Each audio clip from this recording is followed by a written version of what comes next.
Ingin ku buka lembar baru untuk meneruskan hidup.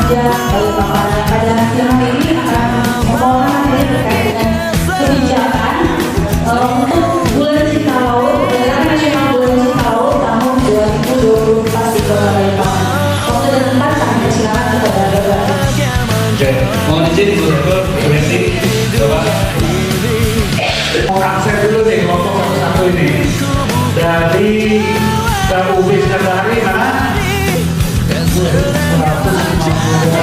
Oke, kita duduk ulangan. Selanjutnya KUB Insani Jaya.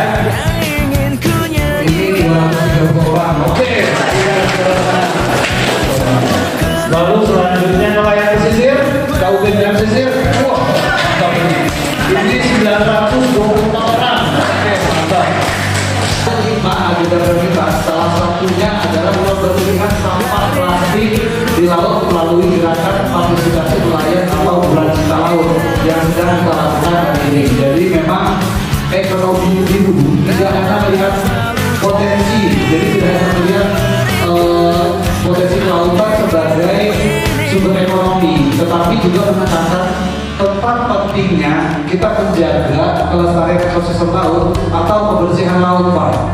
Jadi kalau misalnya ikan, dia pasti kan nggak mau di daerah yang banyak sampahnya atau yang kotor. Ada dan edukasi akses bersih di laut, dan selanjutnya desa pesisir bersih tanpa pengolahan sampah WP 3 dengan sirkular ekonomi.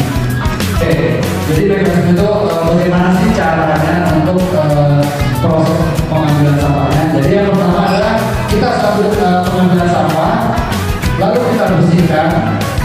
Nah, setelah dibersihkan, Pak, dan dibiarkan aja, tapi kita pilih mana yang sampah plastik, mana yang bukan. Lalu nanti ditimbang, lalu dicatat sampahnya, setelah itu pelaporan data sampah. Alam terjaga, hatiku jernih berkecamah bersih. Sampah dikumpulkan, lingkungan terjaga. Kebersihan alam, tugas kita jaga setiap hari. Selamat siang dan sore. Yang kami hormati Pak Eki dari DPR Pontianak, yang kami hormati Bu Seklur Pindang Raya, yang kami hormati Pak dari PRTU, Pak Ardan dari PRTU, Bapak-bapak kelompok nelayan usaha bersama kegiatan BJL ini. Jadi kami mencoba putarkan video, Pak, dampak dari sampah plastik yang ada di laut. Pada era sekarang ini, manusia tidak dapat lepas dari yang namanya plastik. Plastik adalah bahan yang selalu kita gunakan dalam berbagai keperluan sehari-hari. Misalnya untuk makanan, alat rumah tangga, mainan anak, atau bahkan keperluan elektronik. Yang telah ku alami. Penggunaan kantong plastik sudah mulai diterapkan di guys. Kebijakan ini merupakan upaya yang dilakukan pemerintah untuk menekan jumlah sampah plastik di Indonesia. Itu akan menjadi mikroplastik. Nah, nanti mikroplastik ini kan yang dikonsumsi oleh makhluk laut, ikan, penyu, apa segala macam. Nah, ikan-ikan ini yang kita konsumsi itu tercemar dengan mikroplastik.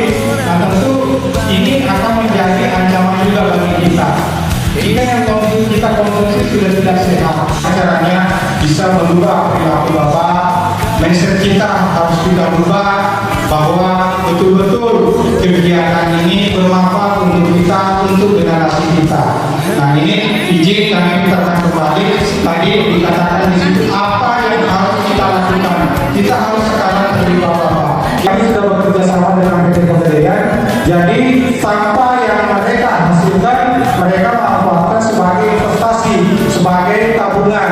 Nah, di sini kami menawarkan adanya program Denada Menebas Sampah Jadi Emas. Jadi masyarakat yang bergabung dengan kami itu kurang lebih 400 orang sudah memanfaatkan sampahnya dari tabungan emas. Itu Bapak.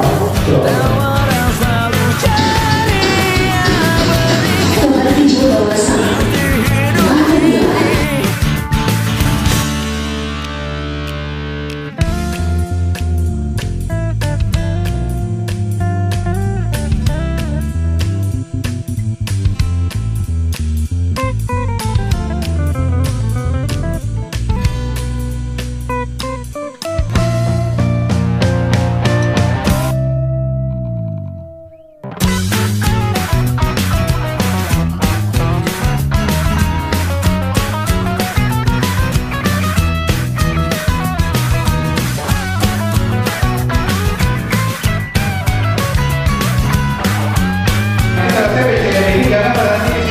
Tetap melakukan kegiatan, melakukan aktivitas biasa. Setiap menemukan sampah di laut diambil. Ini juga masih kasus sampah residu. Ini masih sampah residu. Ini botol kalau dia habis kita masih terima. Anggur itu masih kita terima. Bisa kami terima yang seperti ini. Kita juga bisa memotong jauh untuk harga sampah dan jenis sampah yang diterima oleh bank sampah. Nah, selain itu mungkin bisa kita kita bisa identifikasi sebagai jenis sampah yang tidak sampah. Ada juga nanti botol namanya toples itu semua ada harganya di situ. Pendapatan 1 kilo itu banyak sekali, tapi kalau sudah dimasukkan di dalam plastik nanti nggak terlalu. Nah, harganya seperti ini. Ada rasa bedanya. Ini yang putih, ini yang biru. Jadi nanti sudah bisa membedakan. Kami kemarin di sinar bahari ya, Mbak ya.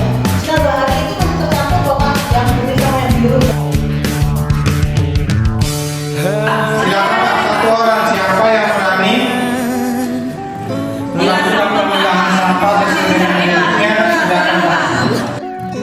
Terkenang semua kenangan yang telah ku alami. Cari lauk, kalau kita nambah di lauk tuh ya kita bisa pasang tuh banyak sampah itu alhamdulillah cuci.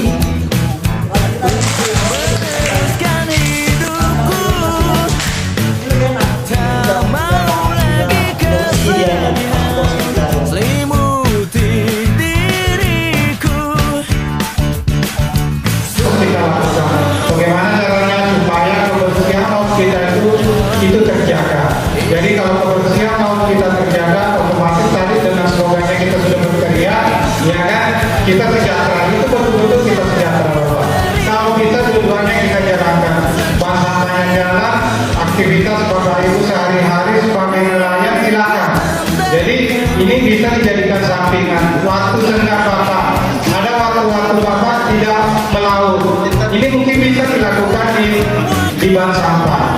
Itu sih harapan kami dari saya, Bank Sampah Kota Hijau. Terima kasih atas perhatiannya. Wabillahi taufiq wal hidayah. Assalamualaikum warahmatullahi wabarakatuh. Waalaikumsalam warahmatullahi wabarakatuh. Kita kasih ruang dulu untuk narasumber kita dari Bank Sampah Kota Hijau.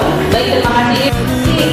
Bulan Cinta Laut di Kalimantan Timur atau Kota Balikpapan ini melibatkan 80 nelayan.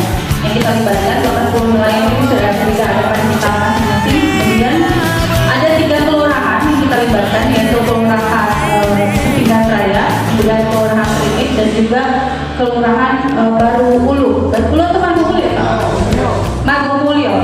Total sampah terkumpul adalah sebesar 4.655,23 kg dari 80 nelayan. Bu, kita kasih aplaus ya Pak ya.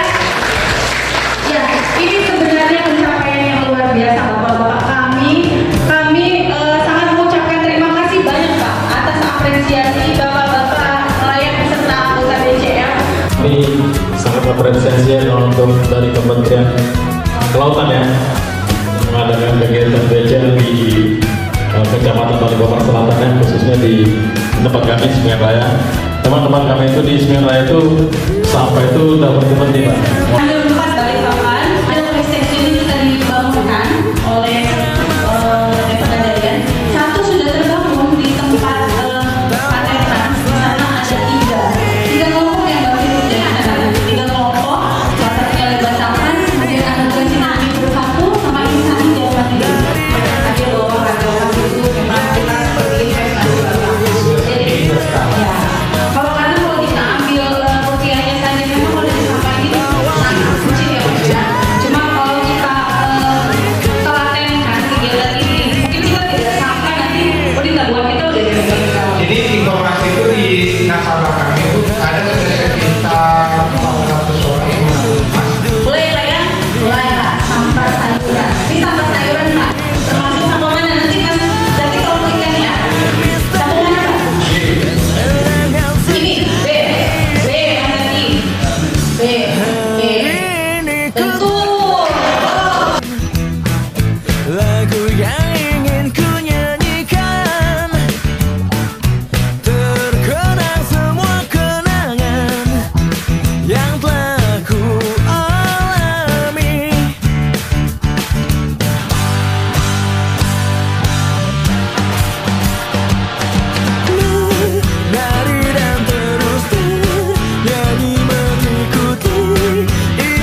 Bentuk kegiatan seperti apa yang itu ingin kita carikan Pak, seperti apa Pak?